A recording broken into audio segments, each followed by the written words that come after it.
You know what I mean? No, I hear you, brother. Okay, sorry. I should have started with Chiefs. As to what's happening there with the coach search. Well, hey, that's another. Hey, Al-Ali, it's just. Savage, we don't mind you watching this quality football of yours, but yeah. But the Bafana one is a tricky one. I know that everyone has been looking forward to the announcement of Benni because all my colleagues, most of my colleagues in the media space, have not just appointed Benni, they've unveiled Benni, you know, as the coach. But it's not an easy thing just like that, because remember, Benni is still contracted to Amazon, you know. Yeah. But I do understand that I think there's a buyout clause according to those who are close to the situation, you know. So they say there's a buyout clause, but also you must remember that 3 years ago, Safa was in a similar situation with SuperSport United, and they had to buy out Stuart Baxter. I heard just a few weeks ago that SuperSport is still waiting for that compensation fee for Stuart Baxter. So, breaking news. So it is a tricky situation. But look, I think judging by how people are looking at it, there is a bit of excitement, but others are feeling that maybe this is not the right move for Benni. Fortunately, today I had an interview with someone close to Benni, Stephen Pina, and it was interesting what he was saying to me. He said, people can say whatever they want to say, but if you're a coach, at any level that you're coaching, the biggest and the ultimate is to coach your country. For sure. But I mean, the thing is, for someone who's trying to get to grips with all this knowledge that he's taking on, Velile, having gone overseas, come back, I mean, that irregularity of not being able to coach every day at a club level, doesn't that stifle the development a little bit of a coach? I'm not sure if Adil Sisse will agree with you. But not everyone can be that. No. Ali Sisse moved from not having worked a lot with at level to coach the under 23, and from there he coached the senior team. He's one of the most successful coaches. Yes, the success is not to judge it in terms of gold medal, but if you look at Senegal, ever since Ali Cissé took over, and don't tell me that no, because Senegal has got the star players. Remember, you still have to coach them. You still have to bring them together. They have to play as a team, and that's why he is not just having that title of being the first captain to lead the Senegalese Terrain Alliance at the FIFA World Cup. Also, he took them to the World Cup in 2018. Okay. And very close. Yeah. And also he's got a silver medal at the AFCON. Yeah. He doesn't just have a silver medal as a player. He has a silver medal as a captain, but also as the coach. So this is how to look at it. But we also have to be honest that Benni was not the choice. Obviously, judging by how things have been happening, the first choice was Carlos Queiroz. Sure. And after he went out of the race, down offer, and then Pizzo was also next, and also that one didn't go well. And now I think Benni was interviewed last week, obviously, and also interviewed was Hugo Bros, the man who won the AFCON 2017 with a second string coming from the team. So that the SAFA technical committee will convene again, and then the NEC will also sit on Wednesday. Okay. And as you know, the coaches are appointed and also released, fired by the technical by the NEC. So we're looking forward to that Wednesday to see on what's the next step. Okay, no, cool, dope. Thank you, sir. Thank you very much for that update. I'm gonna close it here with the panel on this note. We haven't discussed that, so we'll have a look at that. But thank you very much for keeping us posted. Mina nawe sohlangana on the interwebs Friday or so. I'll catch you online, sir. Thank you so much for joining us. Velile Mnyandu, everybody.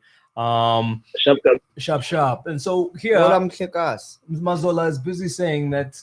This is 6 minutes ago. He got tweeted. Told Sapa have lowballed Benni in the final stages of talks over personal terms and available budget, and he's annoyed. Deal has stalled, though talks are ongoing. Wow.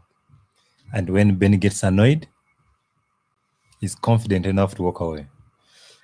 Well, this is the thing, guys. I mean, now that Velile's put all of that out there, I mean, I don't know. Is this the right move? Probably not.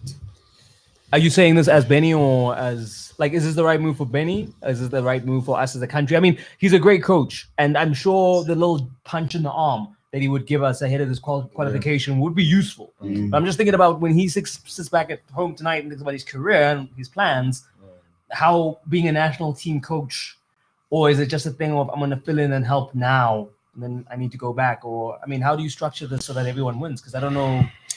Looking at it, I think he was ambitious to take on this role, to grow his profile as well. At Amazulu? No, for the national team. Yes, knowing that he's doing well at Amazulu and he's well supported, I don't have confidence much on Safa with the way how they do things in terms of having Benni to have the same atmosphere that he has at the club level, because the national team is a different space. So if we have to really look at it in hindsight, it's going to be difficult for Benni jumping, because everybody wants to see Benni there because of the result that he's been getting. Yes. So now getting to a national team and club level, I think for me, he still needs to put in some foot in the team, and then up until now is a household brand. I know for him, it could be a sense whereby he just want to grow his profile big, because you coach the national team, he can always explore and go overseas and start coaching from that side. Follow the on the footstep of Pito. For me, there's no better time than now for Benni to be the national team coach. One, all South African players will love to play for Benni. Not for Bafana Bafana, but play for Benni. For sure. In the end, Bafana Bafana will get result. That's a given. Yes. Now, he is for players.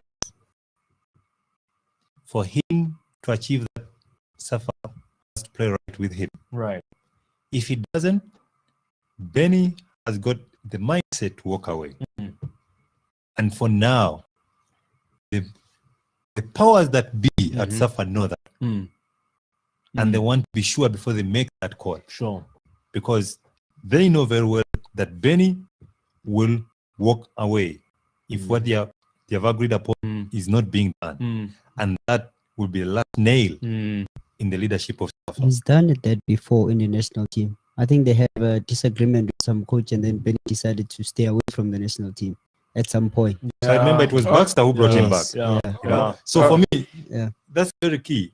And for South African football, you need a radical person at this moment in time to lead the national team. Somebody is going to be bold and say, we need to get the team firing on all cylinders. Well, that's the thing. I mean, when you think about players at club level, when he looks above at the people in charge, they're passionate, they making all the right noises, they look like they've got their story. I mean, if you move into the Safa hot seat and looks up, I'm not sure it's the same picture. Definitely, and Benni is a young coach, in terms of how he's building his career now, and Benni needs that everyday grass to home, to smell that grass every day. National team play after 2 months, 3 months, and person like Benni is so passionate to be always on the pitch and have that motivation with the players, So, and with this also with all the scenario happen with the national team of South Africa, they need someone that will come and deliver now, because the whole fans, the whole country, they need that movement. They don't need to build, because the situation of building or the scenario of building have already gone past in all aspects, in terms of what South Africa means, in terms of African football, and every other country look up to South Africa. You know, I mean, you need this one champion in 1996, but by that time, they have a lot of players overseas. So for me, Benni taking the job now, I think, you know, he need to outline then you need to speak to SAFA, and am I going to qualify the team now right away for the World Cup, or you're gonna give me time to build? Because you cannot do a project like Amazulu project, which, as you say, you know, you have a backing of, you know, they say, no, do what you want to do. Yes. We are behind you, you know, and you gotta get that national team, because the same people, everyone is saying Benni. As Kevin said, now you lose one game. Now everyone say, no, it's a wrong guy. It's a wrong guy, you know. And you see, we always have that debate, you know, and that, you know, opinion about national team. It's not where you come and start to build. You have time. You already made players need to come there and perform. And sometimes you go for a game, you only have 2 days training, 1 day training. And Benni don't need that. Benni needs from Monday to Friday and play Saturday. I think for now, stay in Amazulu, do your work. I mean, be happy and do your job every day. Get interaction with the players every time. Go to the national team. You need to travel to all the games. You need to talk to the players overseas. And I don't see that enough for now. I think, you know, as a national team coach, he understands very well. He's going to have that cooperation with the coaches. I'm sure for Benni, every coach will love to listen to him. Right. So I always tell people that we can't try to blame, let me say, SAFA. SAFA doesn't own players. Clubs do. So the preparation by the clubs for the players, that will make Bafana Bafana very competitive. So that relationship has to be cultivated and has to be cordial for Bafana Bafana to succeed. Okay, there we go, folks. Woo.